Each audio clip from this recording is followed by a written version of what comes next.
than 2 decades at Kenner and Hasbro, Aaron built worlds, told stories, and designed toys for some of pop culture's biggest names, including Transformers, Batman, Star Wars, and more. Join him as he explores the archives and tells you the stories of the creative process behind your favorite toys. This is the Toy Armada with your host, Aaron Archer.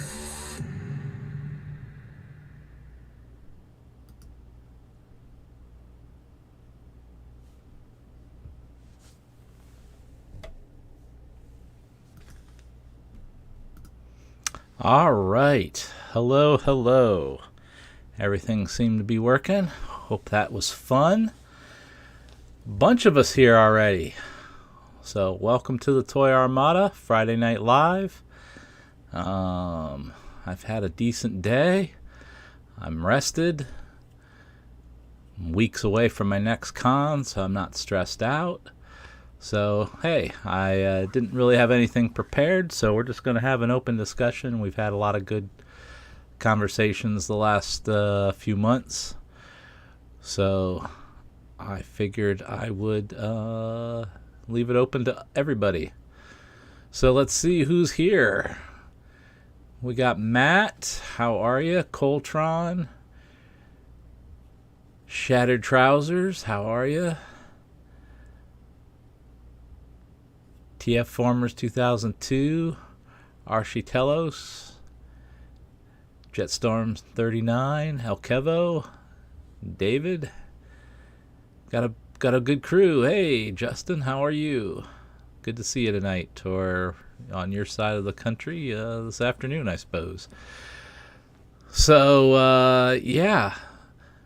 I am Aaron Archer. I am a long-time toy designer, primarily at Kenner Hasbro from the mid-90s through 2016 or so. And now I'm a freelance creator and work with other companies and make my own self-publishing and just go to cons and stuff and a lot of NDA stuff. So that's what I do now. I worked on Batman, Alien Resurrection, Beyblade, all kinds of good stuff. But most people know me from Transformers, where I had a large profile. And, yeah. More people keep trickling in. It's good to see everybody. Ninjatron, there he is. How's it going? I can't see you. Or do I? Tyrone, let's go. How's it going? Good to see everybody. Where to start? Like I said, I don't have any particular topic, although I did find some interesting things today that I could throw up if anybody's wants to go deep into Minicon reference images. But yeah, if you haven't checked out the long form, latest long form that Protoman and I and Steve Bono did on Beyblade coming to America, please check that out. I know it's not the normal Transformer fare, but a lot of good stuff, a lot of cross-pollination there with Takara on Beyblade and Transformers. So, and that was the start of something kind of new. We got our first creator that wasn't me talking about my toys, but wanted to get more people on here, so that's the beginning of that whole process. I've talked to a Jurassic Park Beast Wars designer and a few others that are willing to come on and share some stories. So, and we'll get Steve back on talking about the many things that he's worked on as well, particularly Star Wars. We'll probably do a whole Star Wars episode just with him. Yeah, so I added the new Legacy figures here. So I got the Dragon, the Starscream, the Megatron, and Optimus down here. Added those to the shelf this week. Had to move a few more things around. Don't really have too much new. Continued to work on the Megatron painting that will be available at POWERCON. even though it is in the latest sketchbook in one form. You can check out the latest sketchbook on the archermonster.com. And all color, mostly Unicron trilogy bots. So that'll be fun. If you haven't checked that out, please do. And I will have them at POWERCon. So what else? I found this guy. That is a Armada Bendy Prime, but with a Cyclonus sticker on a Cyclonus, with a Cyclonus card and comic, or card rather, not comic, but so interesting. I don't know where that came from, but I found that in my stuff. And yeah, I know I have random boxes of cool stuff that I don't even know what I have, so I apologize again to you hardcore collectors. But as a creative toy designer, none of it's precious. It's just part of the job. So I don't really know what I have or I don't have. So there you go. Let's see. What are you guys talking about? Minicons are life.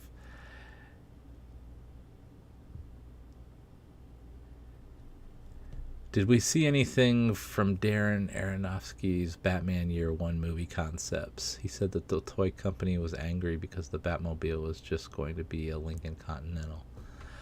No, I don't. I think that was Mattel. Although,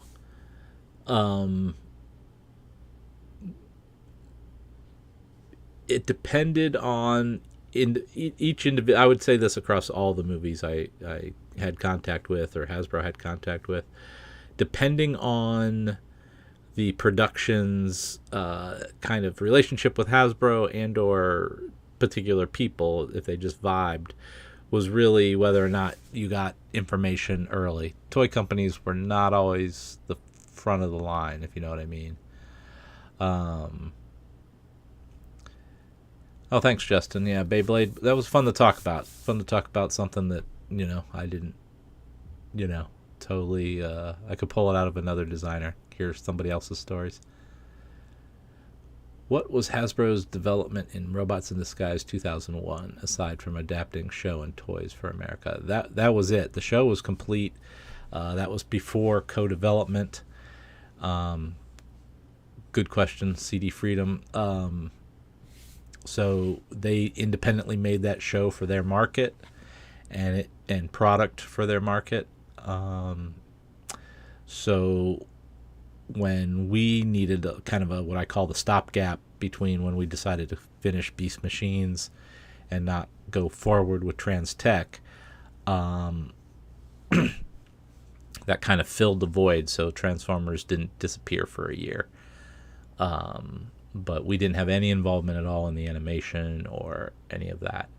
But I did all the adapting of the toys. The show was done a little bit differently because that was done with 4 kids. So I don't really have too much exposure to that, or don't really remember much of that.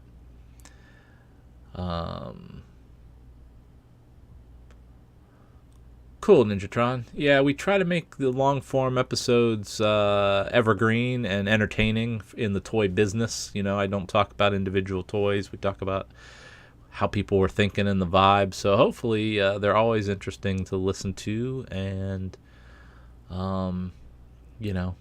get a little more insight. What I definitely don't want to do is, item 17 and look at this little detail. And, that's not totally what you're going to see from me until maybe we do Night Force Ninjas, but I keep promising that. We'll see where that gets. Yeah, I did see the Armada Jolt and Clandestine Wheeljack, so we'll see where that goes. Pretty cool. Nice to see a first couple of mini-cons too. So we'll see how, if any more come around. Going by fast here.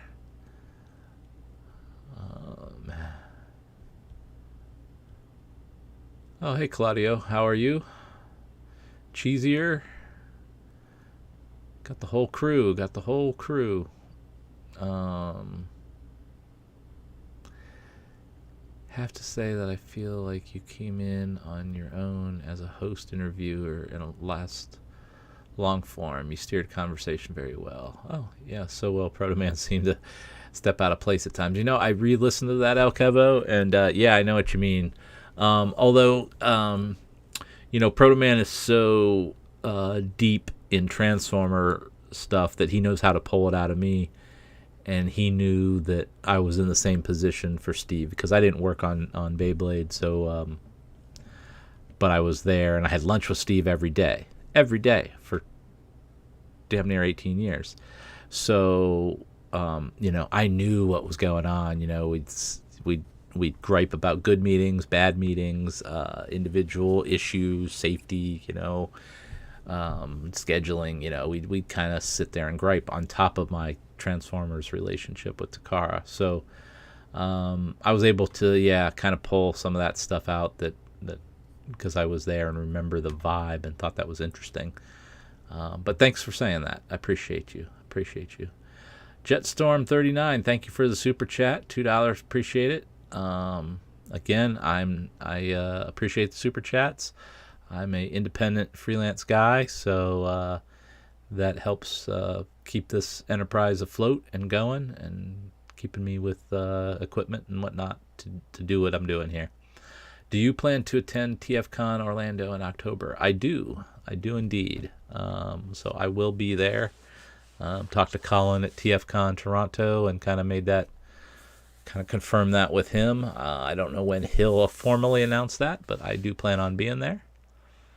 Hope to see you there if you're going.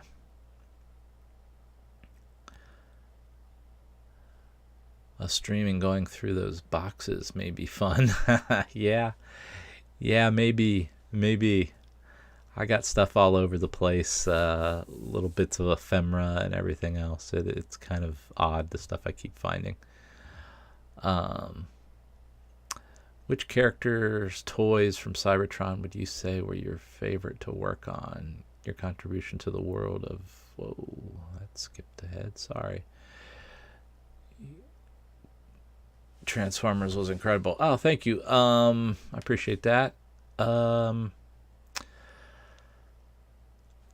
Cybertron, Eric was leading a lot of Cybertron. I mean, Megatron is going to be the one that sticks out to me that I did. And I did a lot of the little Omnicons and things. Was that Cybertron? No. But whatever the basic items. So I did a lot of the basic little items as I was transitioning into more the movie pitch era for me. But Megatron is a strong one. Hold, please. Let's see here. Finally found my copy of the Cybertron Perfect Book. Doesn't have the toys in it, but it is all about the animation. So I did, for Cybertron, I did Override, and Vector Prime, of course, would be my strongest one. Eric did Jetfire and Optimus. We both kind of worked on Hot Shot, but, he tightened that one up. Yeah, Eric did a lot of these. Through my handwork, though, we kind of passed stuff back and forth. He did the big lion. Yeah, I was getting out of it. I can tell. The later this goes, I was out.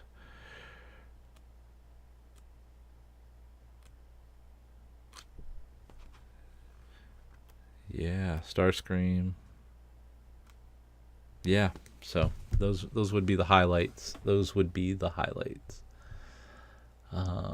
Leo Breaker and with Prime, that was definitely Eric and Takara making something awesome.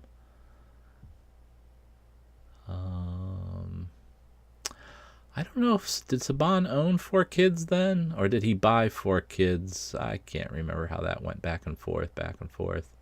For a while, Disney owned the RID series based on their acquisition of 4Kids. Maybe, can't recall.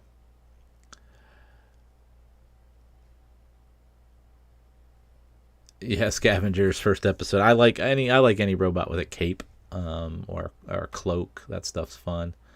So that's cool, David. That's cool. Hey Matt, thank you for the super chat. How was it decided that companies got to dub which shows? Beyblade and Medabots were in Nelvana, but RID1 was Saban and Armada was Voicebox Productions. It depended on the overall structure of the individual deals. So Beyblade and Medabots, I don't believe were Hasbro's to control. So Nelvana made those choices, whoever they wanted to work with. Largely, it used to come down to union houses or non-union houses, which ultimately meant recording in LA or recording in Vancouver, usually. And I think Nelvana recorded in Vancouver, as did Mainframe. How Hasbro did it, I think it depended on just who we could work with at the time. So I'd have to ask Steve Drucker about how we got to the Armada and Unicron trilogy voices on our end. Claudio, was there any particular reason that Transformers had such spare comic book presence between 95 and 01? It's crazy looking back that Beast Wars didn't get some sort of comic tie-in. I can give it to you from the corporate sense, and Daniel could certainly give it to you from the overall zeitgeist sense, but they're similar. If you don't have something... Man, how to start that? So, in the 80s, comics were a viable kid-led, kid-forward marketing kind of opportunity. So you wanted your property in the comic book market. But they were largely, I believe, seen by Marvel as just that, tie-ins, and they didn't take too many of them seriously, right? Rom got a little more serious because he lasted a little bit longer. But Transformers fizzled out as the show fizzled out. So even though Beast in the whole concept, if I'm fair, of Transformers was fizzling out post-movie for over the next few years. So the excitement had shifted to Turtles or to, then the Power Rangers and so forth and so on. So Beast Wars in large part was to get a market back. And until that market was proven out, you weren't probably going to get comic books. So Beast Wars unfortunately suffered from the fact that it was in that building up period. It's strange that there wasn't some sort of one shot or tie-in, but we at Hasbro really weren't doing those kind of deals, or at Kenner at that time. We did a little bit on G.I. Joe Extreme. There was a comic book, but with Dark Horse. But I don't know why there wasn't more of a Beast Wars comic other than just bad timing overall with the overall license. Nice to see you. Yeah, thanks. Columbus is a brisk 2-hour drive for me. I easily stop down and say hi during PowerCon. Well, you should. I will be there. Eric Siebenahler will be there. So if you are a Unicron Trilogy fan, you are going to get the two of the two guys that did the bulk of the work on that stuff. And I'm really excited to be there with him and Marcelo and Ken and Emiliano, who are key freelance partners and package art partners. So we're going to have a lot of fun at PowerCon. If anybody is going to be down that way. Nope. There we go. You should definitely check it out. It's a cool big show if you're into vintage toys. So check that out.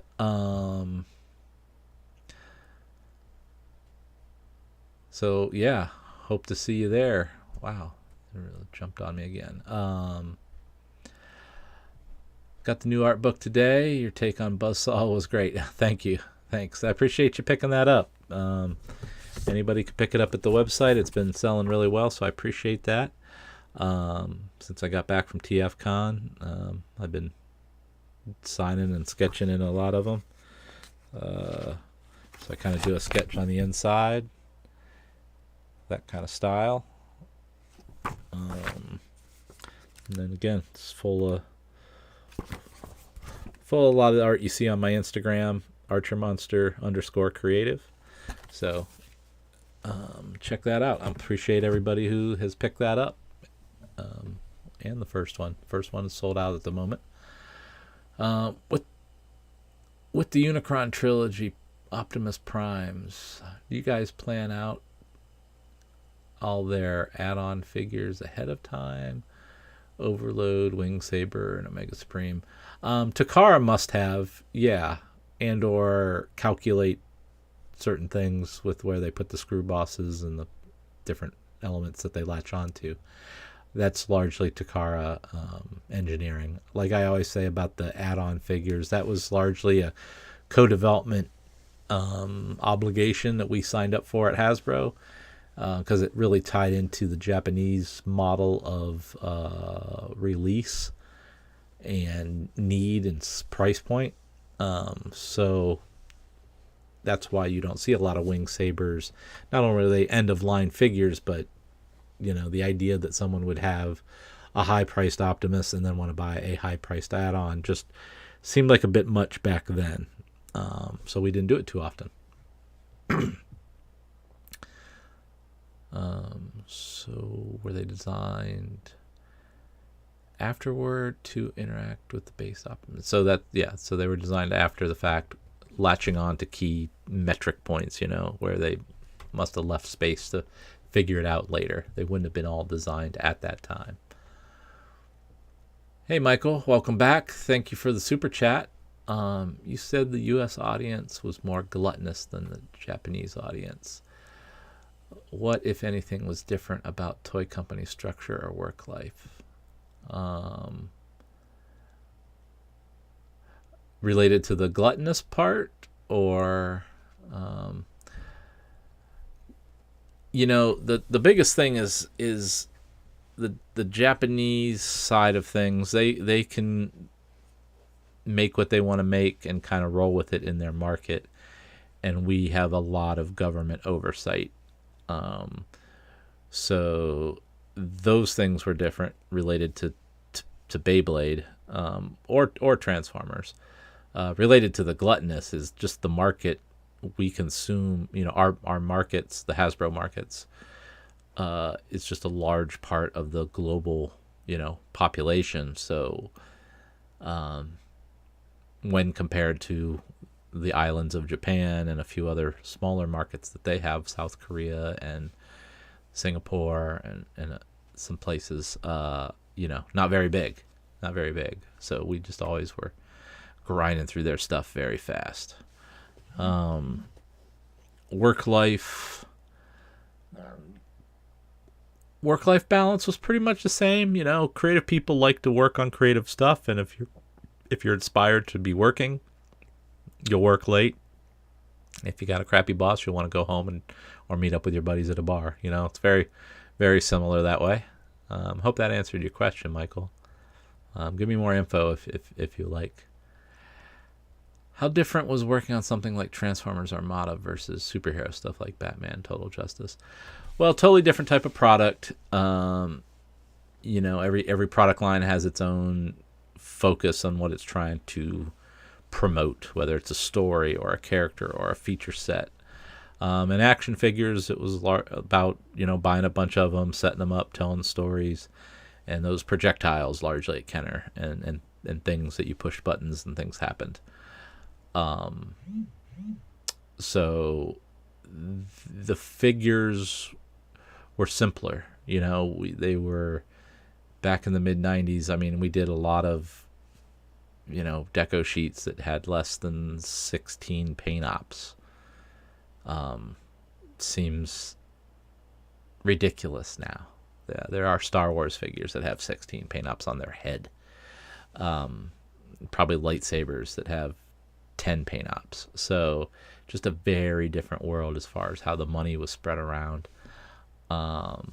So that would be some of what I would say the differences of.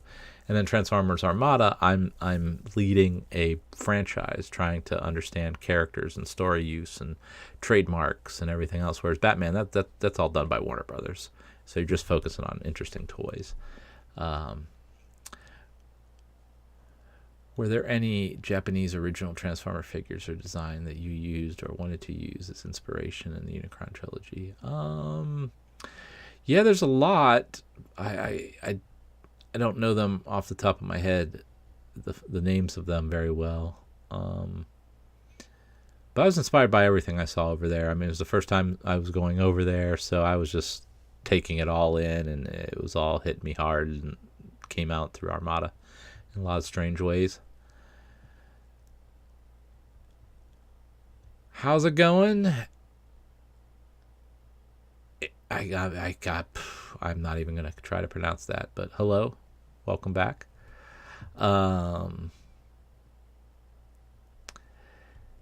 Hey, Mike and Louie, how are you? Yeah, I wish I kept my Cybertron Megatron. I do not have one of those, and I wish I did.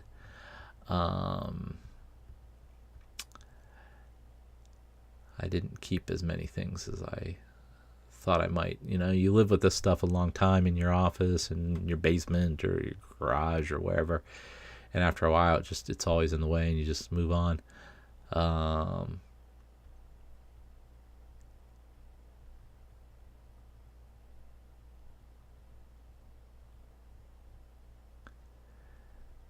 No, I haven't seen the video about the legs. That's interesting. Was there any ever talk of returning to mainframe? No, because in co-development, cheesier, we were going to let the Japanese lead that part of it. That was part of their responsibility in the co-development. And they wanted that after so many years, I think, of Beast Machines not being the type of story that they can use in their market as easily. So I think they wanted some element of control of that. So no, we never thought to go back to mainframe. Mainframe was also, if I remember right, busy working on their own things. They had a lot of movies they were looking to do. I don't know if any of that ever happened. And they might have been getting more expensive, and so that's why the co-development worked out. We all shared the burden.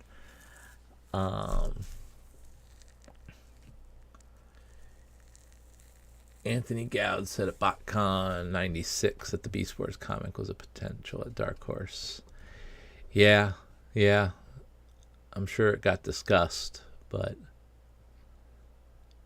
what's the story behind Supreme Class Starscream from Cybertron, and why was Screamer chosen as the next Supreme instead of Optimus or Megs or even Metroplex, who was also in the toy line? That's a good question. We wanted more of a mainline character. If you're going to do something that large often, at that time, we wanted it to be a main character, or a character that was going to be seen and name used in the show a lot.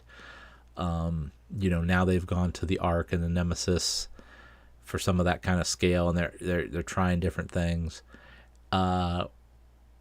Starscream just seemed like we had already done some bigger Optimuses and Megatrons, so we just thought Starscream would be a fun one to do. Not much deeper than that, really. And we wanted to try to have different characters at those higher price points. So I was just happy that they let me do a villain.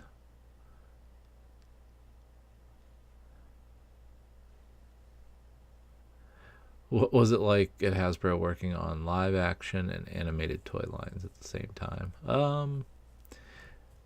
It's all reference input, and we were kind of on a treadmill, running with schedule, and you got so much time to do this part and that part and that part and this part. So you just take in the reference, and like I said, each toy line has a little bit of a different focus, whether it's about the feature or about realism or about whatever.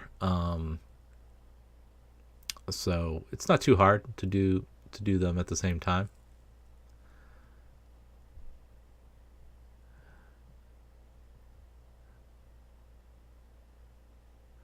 Oh man, which version of Transformers Armada do I prefer? I prefer the headcanon in my head, but I kind of, to be honest with you, if I'm perfectly honest, which I always try to be, I like that Armada suffers from the same problem G1 did, where the comic doesn't match the cartoon and the cartoon doesn't match the bios, and maybe the Japanese dub is different than the US dub, and it's kind of like you find your own lane with it. I kind of like that about Armada. Kind of a can't fix it, feature it kind of way to think about it. But I don't know if I have a preferred one. I mean, I set the thing in motion. Like I say, I'm a boat builder. I don't always sail it down the river. I'm not a sailor, so I don't even know all the differences between them that are in the depth that you guys would either. I wish the minicons talked, so I do like in the comics that the minicons have vocalization.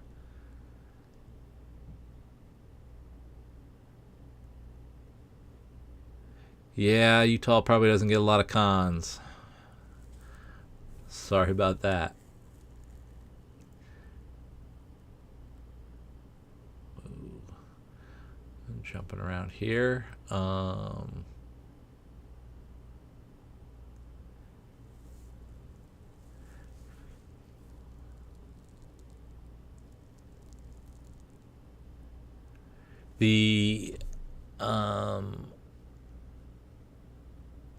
Yeah, I don't know how they did the first season of Beast Wars.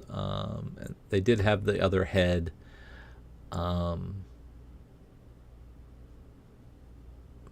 not familiar with how they did those particularly. Would like to hear your thoughts on creating the 2007 movie toys. Very new design direction with automorphing and character designs. Well, that's a good question. And certainly something I'm going to talk about more on a longer form podcast because we haven't done the films yet. But the actual execution of the products themselves aren't that different from any other of the products. What we really enjoyed was the challenge of doing feature-based toys again, but with the licenses. What the movie line gave us the ability to do was to build it off of real vehicles, and put that extra layer, the Bayverse detail overlay on those Transformers. So that was pretty cool. Automorphing, we just wanted to help bring it alive a little bit more. The commercials and trailers and stuff of the first film. They all kind of popped in a way that we wanted to bring that a little bit to life. I don't know how successful that part of it was, but so the movie toys, even though they are very much more detailed, they're not overly more complex than any other type of product that we would make on a normal any other line type of segment. So. And I'm glad you're enjoying the live streams. For the Armada Beast figures toward the end of the line, were there other molds of Beast Wars considered beyond the 5th release, i.e. Armada Primal? I can't recall if there were more. I think the ones we chose were the ones where we had easy access to the tooling and were items that we were able to, do some altercations on to get the Minicon ports and things. So I think they were largely chosen on availability, more so than any tactical reason. All right. So you are here at the Toy Armada live. It's halfway through already. So I hope you're enjoying the toy conversation. We got a good one going today. I'm Aaron Archer, longtime toy designer and franchise builder at Hasbro Kenner. And we're just talking toys tonight. So welcome. What are your thoughts on the recent Transformers Troop Builder 4-pack, and what do you think it could have happened back in your day? We thought of Troop Builders a little different back in my day and Eric's day. We tried to find a couple areas where you could just buy a lot of the basic figure if you wanted to, like the Omnicons, for instance, or the Terracons. If you wanted to go that route, but we didn't really do too much army building. I think it's cool if people are into that.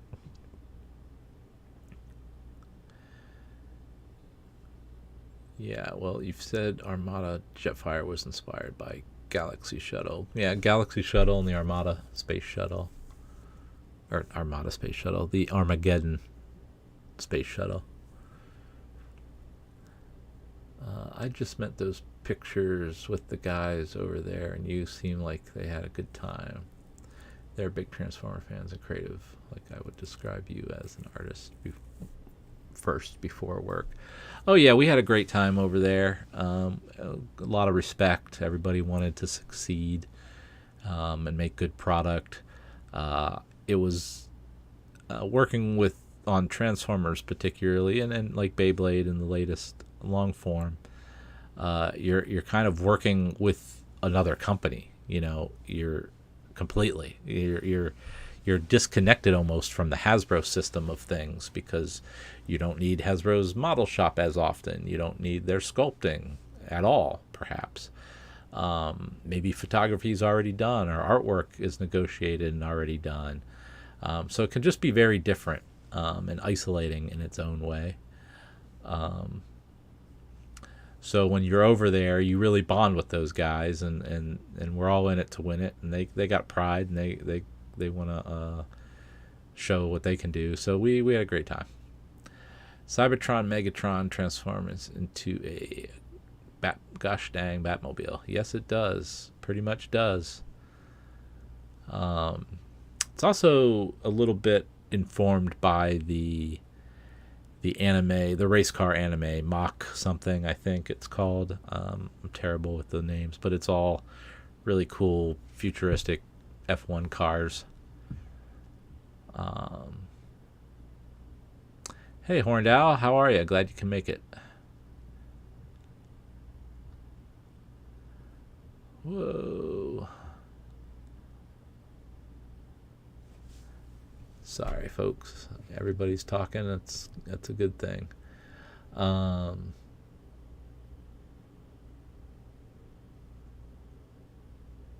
Cybertron Megatron is hands down my favorite non-G1 Megatron. That design is just too cool. Well, thank you. I like the Galvatron Deco more than the original Deco, but I'll save that discussion for a longer time. Yeah, Mainframe started doing the Barbie movies, and Mattel went over there and followed Hasbro's success. So that's also what happened there. Hello, Logan. How were the decisions made to redeco one mold character over another towards the end of each year's toy line? Redecos are chosen based on mold availability. So we've talked about capacity, and if a mold has capacity, that means, hey, we can use it. It's open. So you'd be able to redeco things then. Maybe you wanted a different variety in the line. Maybe the wave the original item came out in, it was a low run item, so that you want to redeco it later as a low run item and get kind of a full run out of the mold. Sometimes based on classic name use, you would have to find an item of the similar alt mode. So redecos, that's kind of how they're chosen, you know. If something's also very popular, you know, it'll come back. The idea is that you can redeco as much as possible, and with Transformers you certainly can. You know, anything you can do to, once you've invested in those tools, to use them again is great, because the next time you use them, your margins are better, more profit for the company, so on and so forth, because you're not reinvesting each time. So it kind of helps the toy line, for sure. Any reason the Dinobots weren't really included in the Unicron trilogy? Yes. Not unlike the Gearbots, so Soundwave and Megatron as a gun and Blaster and Perceptor, and, you know, Six Shot, I guess. The Dinobots were kind of their own subset, and they didn't make sense in the story, the clean, back to basic story we were trying to tell at the time. And in a way, Dinobots suffered from Beast Wars hangover. You know, we'd done a lot of dinosaurs in a way, a lot of T-Rexes at least, and so I don't know, we just kind of had an aversion to the Dinobots. I can't exactly explain it any better than that, other than I've also said that I'm not a big fan of dumb characters, so sometimes when Grimlock was presented as dumb, I didn't really know what to do with that in the storyline, so you can blame me, but we just didn't know how to fit those things, them and the Gearbots. I'm glad you like the big King Starscream. That's cool. Aaron, I remember back in the day there was a bit of hype over this Cybertron Galvatron redeco. The silver paint was special quality paint used for cell phones. Do you have any insight on that? Yeah, we really wanted that silver look, and I remember that kind of detail. The kind of paint we ended up using was a little bit more of the type they use on higher end plastic things that get beat up, so they stay silver. And it was a quality silver that we liked, I guess. But yeah, that was some aspect of the story. I wish I remembered more, but I don't.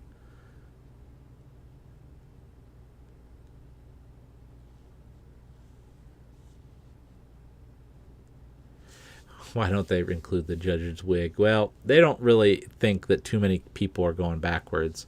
You know, if you think of the Red Dragon there, it's a cool item, even if you don't know where it came from, or that Hasbro had previously made one, or that you even know Beast Machines exists.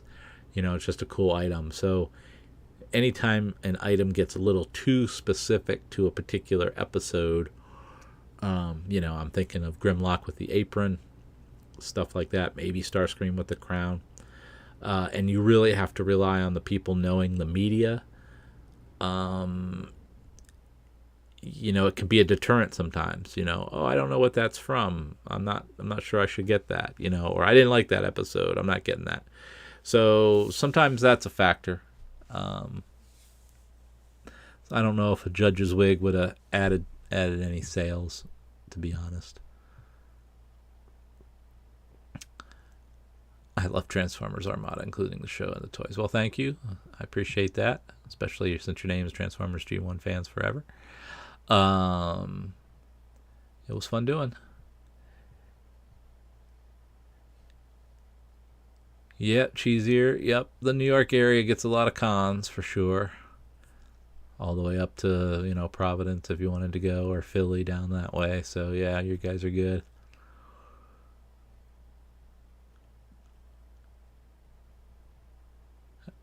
my headcanon version of the Transformers line. Yeah. That could be a whole episode on its own. What was the hardest, most difficult single Transformer toy to develop? Well, one I would say that never got out. It never released. Was we were trying to figure out in a different group, slightly different group, a more self-transforming movie item, not unlike some of the robotic things you do now, multiple engines and telemetry and all kinds of, all of it, servos and awareness sensors. But they came up with a lot of cool things, but then the costs were creeping and schedule and everything else. So new innovation was always the most difficult. I don't really believe in difficult plastic toys. You just get on with it and make the tough decisions. If you got to remove a weapon or take out deco, okay, you're done. Just got to do what you got to do.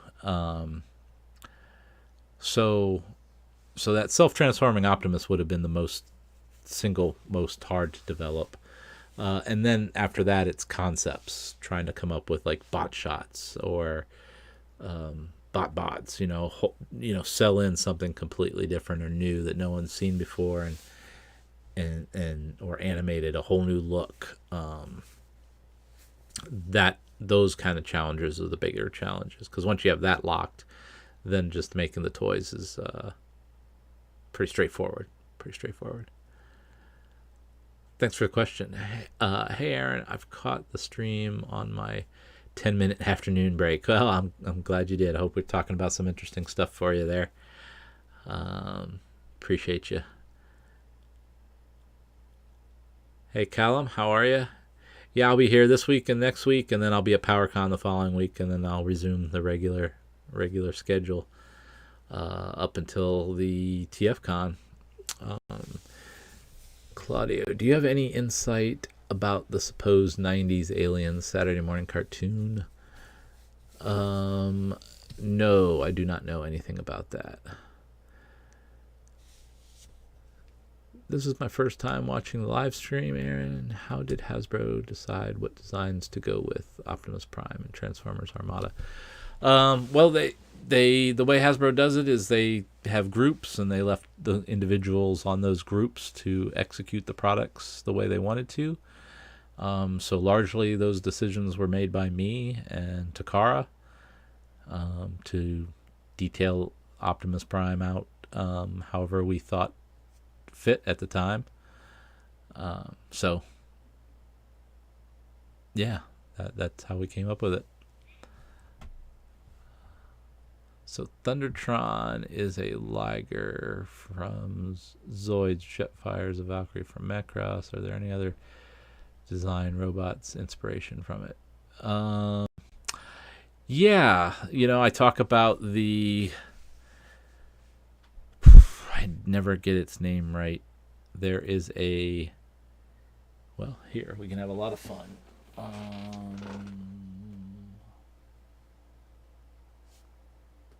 Where is it?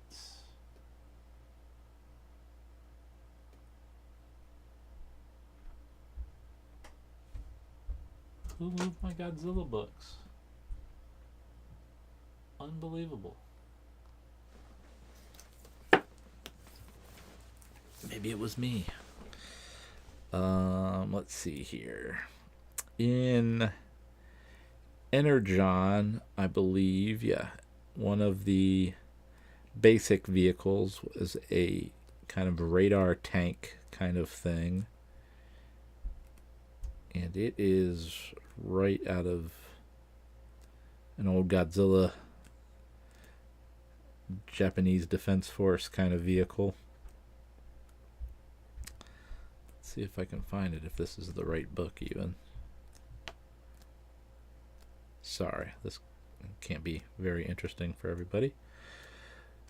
But that would be one. There were a few other little subtle examples. The Batmobile maybe for Galvatron and Cybertron. I'll find that for a future one. But that is some of them. Future GPX. Yeah, Cyber Formula. Yep, that's the one. I really looked at that one a lot, and I think that's how we got to the idea of a speed planet. Not that that wasn't hard to figure out, but we thought that would be fun. Yeah, that's why the colors of the original Justin, Galvatron or Megatron in Cybertron has those weird colors, because he's really wearing Unicron bits. That's an Aaronism for sure. Why did Hasbro stop using die-cast and pins? Well, die-cast is a dying art, and the die-cast metal is largely zinc, and that is a rare mineral resource these days, so it is not as easy to do. It is more complicated engineering to do die-cast, so that is some of the reasons the die-cast isn't used. It adds weight, so when you're shipping things across the globe, that extra weight adds up. Pins is a good question, Frankenstein. The pins are largely not on Hasbro product anymore in favor of breakaway hinges.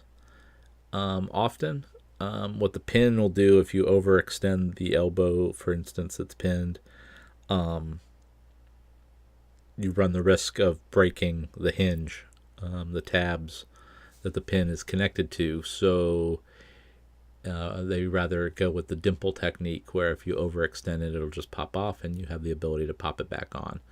Ultimately, if your toy comes apart, you should have the ability to put it back together. If it comes apart in a rip or tear or breakage place, that's not good. So that's why we don't do pins. Good question. I actually prefer all the Galvatron color changes from the originals. Yeah, that's cool. I don't know if I have an opinion on that. I think they're all fun. I really like the Galvatron on Energon, right? That's the one that looks like the most like Galvatron. Sorry if this has been asked before. Cybertron Mirage was very futuristic in his robot mode.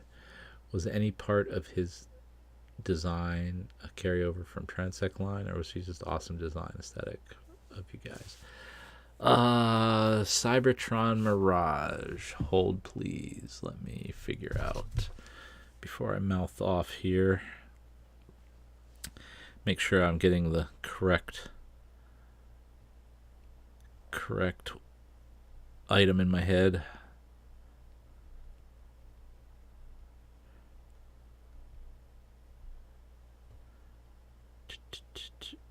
Oh yeah.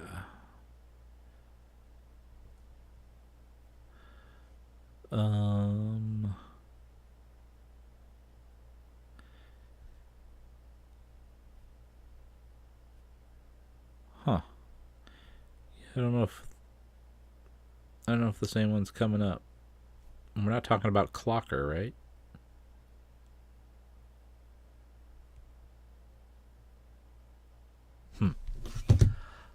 I might have to get back to you on that one. But we didn't carry too much over from the Transtech line. Oh, I think I do know which one you're talking about. I don't think so. I'm so glad I could catch up on the stream. Yeah, I'm glad a lot of people could be here. We got a great turnout at the moment, so appreciate that. Appreciate everybody being here. Thanks for the super chats, everybody. Thanks again for the Beyblade episode this past week. Looking forward to future episodes with Steve on Beyblade and other lines. Yeah, we'll definitely talk to Steve. Probably going to do a couple smaller ones with Steve on individual items. He and I worked on a couple particular Batman things that we're going to talk about. But yeah, Steve and I have a lot of stuff we can talk about. I also thought that we might talk about what it's like to be a toy designer at a company like a Hasbro, and all the things that you may or may not know that are part of the job. Those questions come up here a lot. Happy to talk about it, but I figured a long format kind of version of what it's like to be a toy designer in these different eras might be something worth talking about.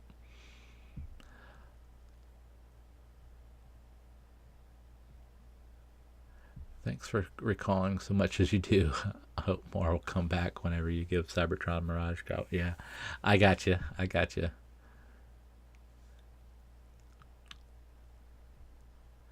Bot shots give me so much nostalgia. Yeah, bot shots. That's Eric. Eric all the way.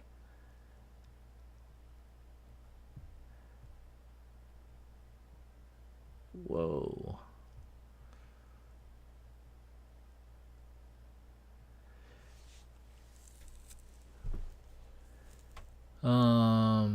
So I hope everybody had a good week. Again, I'm going to be at POWERCON in a couple of weeks.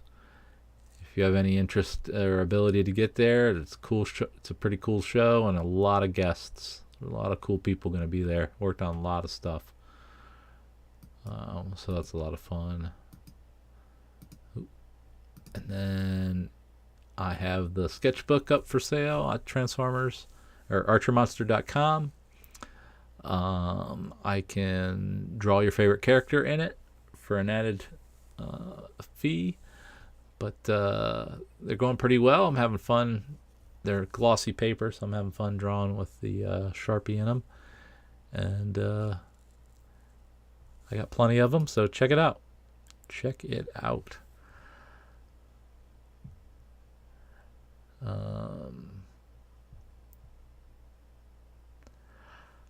I don't know. I mean, Cyberform. You guys have to take into account that inspiration comes from many sources. So Cyber Formula for Cybertron Megatron was certainly a influence, but it wasn't the only influence. You know, it was influenced by the Batman Beyond Batmobile somewhat, and other aspects of Transformers even. So don't get too caught up in that it is based on one format. Inspiration comes from many places, and a good designer, creator, artist is gonna make it so that you can't quite see, but you feel that it's inspired by those things. So certainly inspired by Cyber Formula, one of them. The Beyblade episode was awesome. I also grew up with Transformers, Armada, and Cybertron, so I'll have to catch up on the rest of the episodes. Yeah, Cat to the Fourth. The long forms are evergreen. These lives are largely evergreen too. We break them up into first half topics a lot of the time that are good foundational information about this different stuff too in the toy world. So yeah, check them out. I hope you find some good stuff that you like. And we do this every Friday at 10 o'clock. So we'll see people here next week. If you could change one thing about the new Armada Prime other than giving them a minicon, what would it be? I don't know if I had anything particular that stood out to me.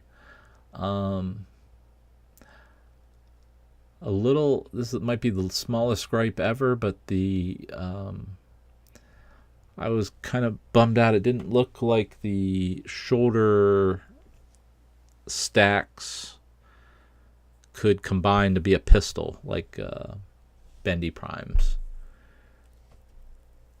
Yeah, Signal Flare was the tank from Godzilla. Yep, that's the one. Who is the green monster in the painting behind you? And can I be its friend? The green monster in the painting behind me. This guy? That is just one of my crazy self-creations. When I paint for myself, I kind of take stuff out of my sketchbook and go crazy. You know, it's like I'm making my own Magic the Gathering deck, but I'm not actually doing that, but that's what I kind of reference it as. I am an artist, and so I just create stuff. So thank you, if that's the guy you're talking about, Ninja. Just some sort of ray gun pterodactyl dude stealing a crystal skull. How's it going? Dominican in the house. How's it going? Energon Terracon Krulok was a kind of Godzilla 98. That is true.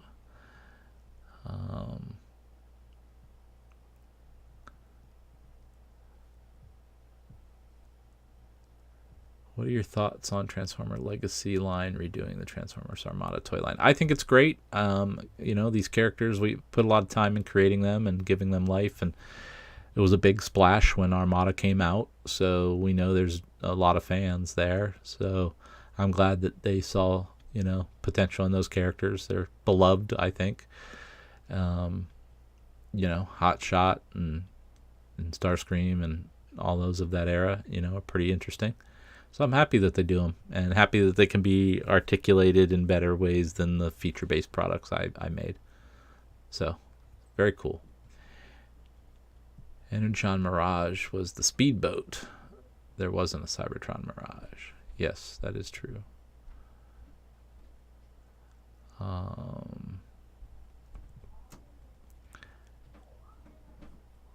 it going, Rick?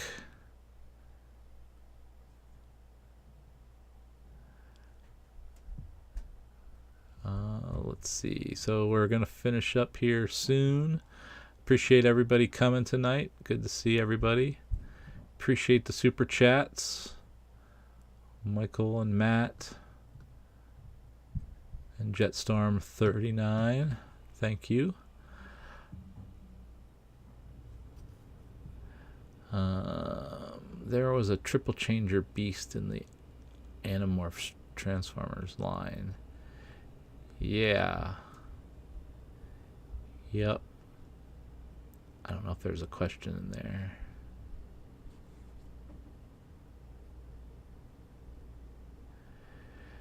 Triple change beast forms were difficult because, everything starts to look a little bit mythological. Everything starts to look like a griffin, because you can't hide too much in a beast mode. So we didn't do too much of that.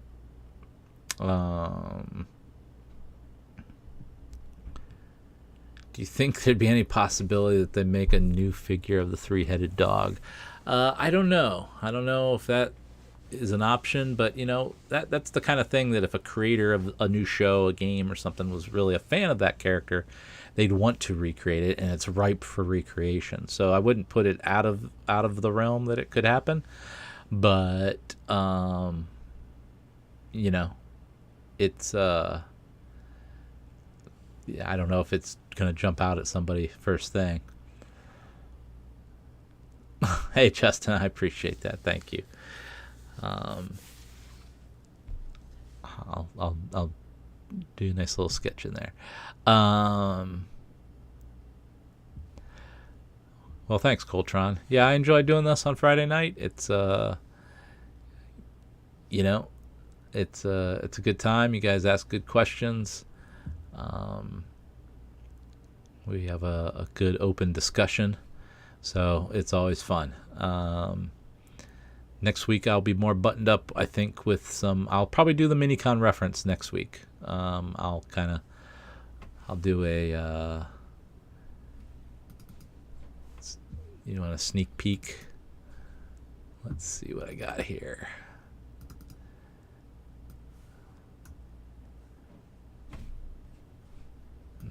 Okay, look at that. That is one of the reference images used for the Starsaber sword back in the Minicon days. The actual file that I pulled off the internet back in the day to represent some reference point. Here's a space station. I don't know, these items. These are small JPEGs. That we used as reference for different things. So this was from the Requiem Blaster. Let's see what this one is.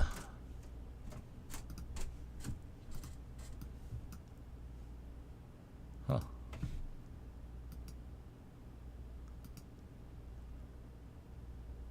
That one didn't show up. I don't know why.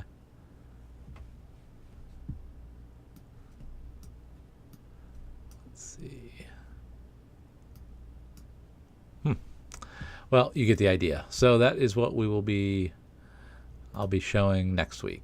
A lot of reference like that as to how the mini-cons were created and the stuff I was pulling back at that time. So, once again, please check out archermonster.com for the sketchbooks and other things. I sell original art of some of the Unicron trilogy characters ready to be framed, and also sell other things that are not Transformers related. So you can check that stuff out. And I have my Shakon the Forever Man books and toys up there as well. So I appreciate everybody being here. It's good seeing familiar faces after a while. So Coltron, Cheesier, Logan, Justin, Matt, Coltron, Ninja, Laser Ape, good to see you again. I appreciate all you guys being here. Dave. So we have a nice, good discussion going on. New people are adding to it tonight, so that's fun. So I will see you guys next week. All right. I appreciate you, and thank you.